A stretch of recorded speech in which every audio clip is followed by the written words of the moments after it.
Welcome, welcome, welcome. You're in the right place at the right time. Today is Wednesday, and it's time for the Noon Report. I am your host, Dr. Ron. I'm so glad you guys are stopping in to check on me and see what we got going on today. I tell you, I got a couple of good topics to talk about today. So I thank you once again. I can't thank you enough. Every time I go live, I want to thank you for taking time out of your busy schedule to join me. Let me give a shout out right quick. First thing I want to do is give a shout out to my mentor, Dr. Hunt. Now, Dr. Hunt and I have been traveling in life together for 30 plus years. And out of that 30 plus years, Dr. Hunt has been a blessing to both me and my family, as well as I have been a blessing to him and his family. So I encourage you guys to get a mentor. Mentors are so valuable in your life that you won't even know until you get one how bad you needed one. So get a mentor and then get a show so you can do like I do and shout your mentor out every chance you get. So let's jump into this today. The first thing off the top of the news reel on this week was George Santos. George Santos, one of his aides, was ripping people off. That's the bottom line. He pleaded guilty to fundraising fraud, wire fraud, all of those things. And he was associated with George Santos, so he was able to get away with some of these things.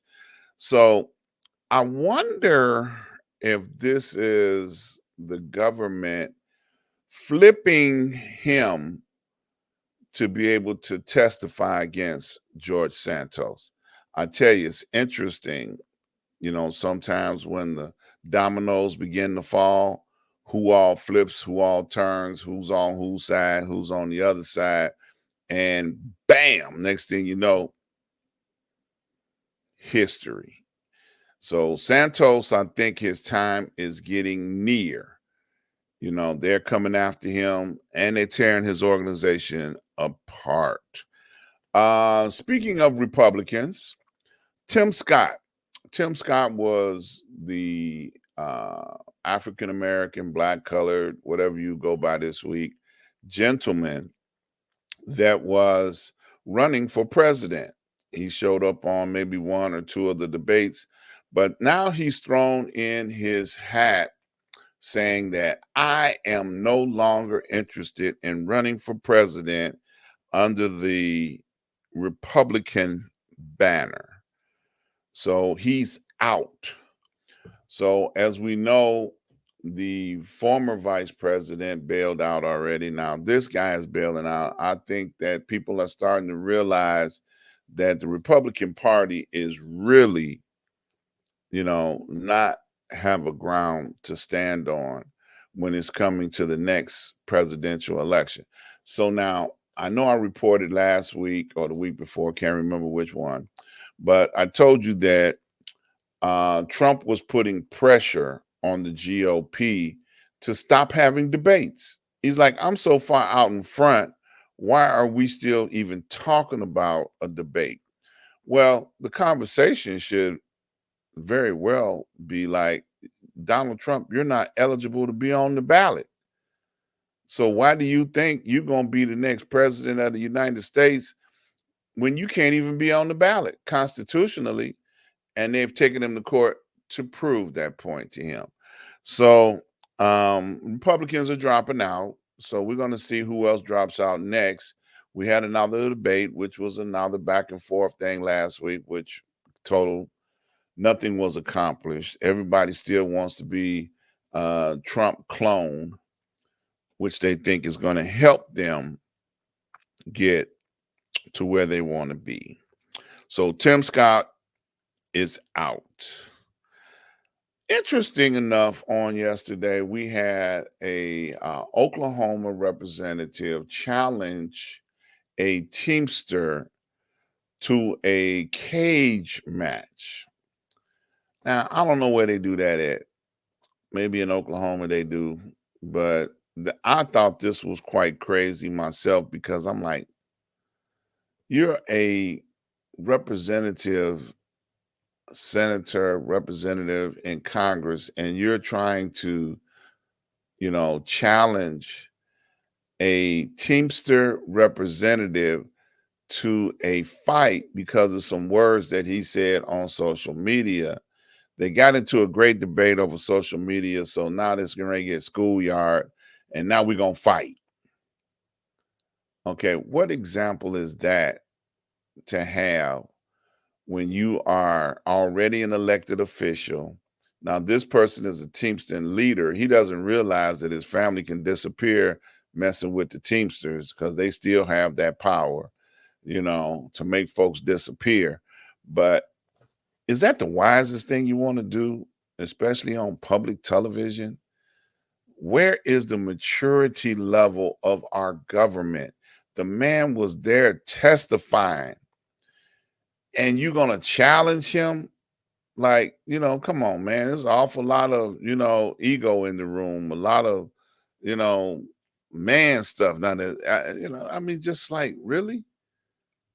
Come on. Really? What happened to freedom of speech? I have the right to say what I want to say.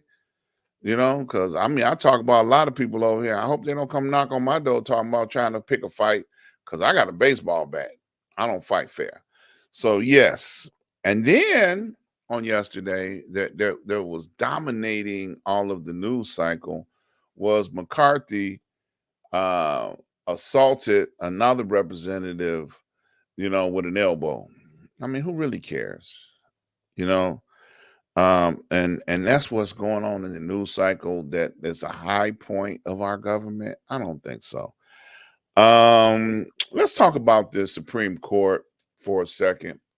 Now they dropped a ethics update on this week, and some attorneys have gone over the ethics update, and quote unquote, there's nothing there. It has no teeth in it. So the Supreme Court can continue running around being ethically out of order and doing what they want to do, in particular Clarence Thomas, and not have any backlash. Now, it's so crazy. Clarence Thomas always gets a bad beef, but this time I think he deserves it. They're writing this ethics update to target some of his misbehavior. Okay. Yeah, I said it. Misbehavior. You can't take, gifts and toys and whatever else, billionaires give you to make sure that when their case pops up, that you're able to be on their side. That's unbelievably wrong in so many different ways. From what I understand, the government shutdown is averted. There will not be a government shutdown on Friday. The new House leader has come up with an agreement, and it was voted on, accepted by majority rule of the Democrats.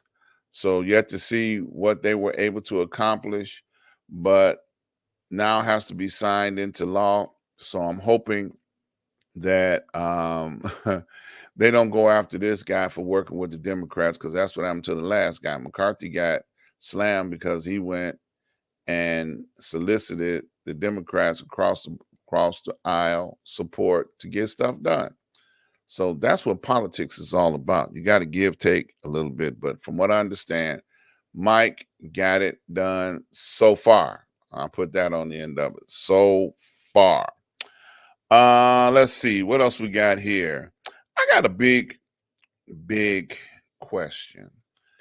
There have been protests all over the United States, um, putting pressure on President Biden to stop the war or encourage Israel to stop the war against Hamas, because Hamas has been hiding in amongst the people on the Gaza Strip, and Palestinians are getting killed, people are getting hurt, but Hamas has embedded themselves amongst them, and Israel has made a proclamation that we're going to kill every member of Hamas that exists. And I'm like, why are they putting pressure on President Biden? He does not rule Israel. Israel is a warmonger all to themselves. And just because we support them politically doesn't mean that we have control to make them stop what they're doing. I am just so perplexed of why Biden won't stop the war. Like, people are getting this twisted. Biden does not have the control over Israel to say stop, and they do what he says do. Obviously so. So come on, let's let common sense set in, and really look at how much power the United States has over Israel. None. Israel has made their declaration of war. We are going to kill and destroy Hamas. Is it right? No. Is it going to happen? Probably.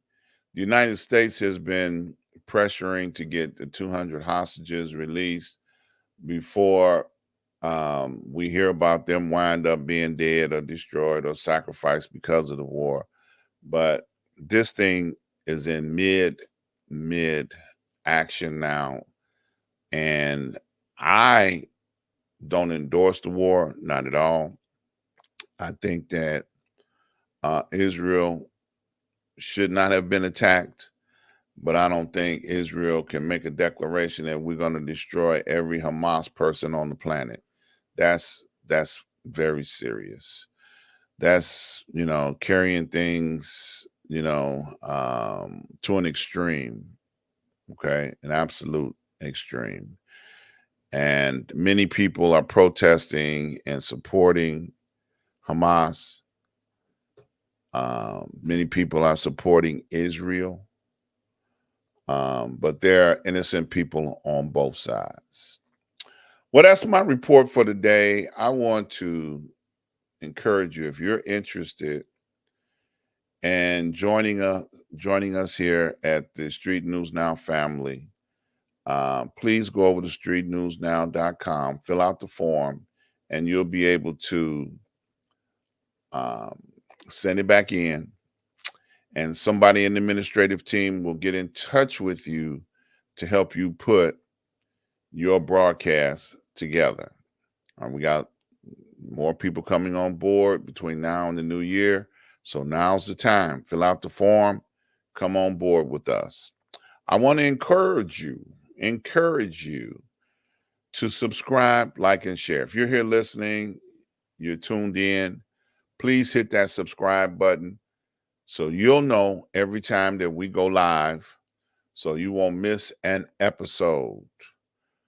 I have been your host, Dr. Ron. This is the Noon Report, and I thank you guys for taking time out of your busy schedule to come hear what I have to say. So you be blessed, stay safe. I love you guys. There's nothing you can do about it. See you next week. Peace.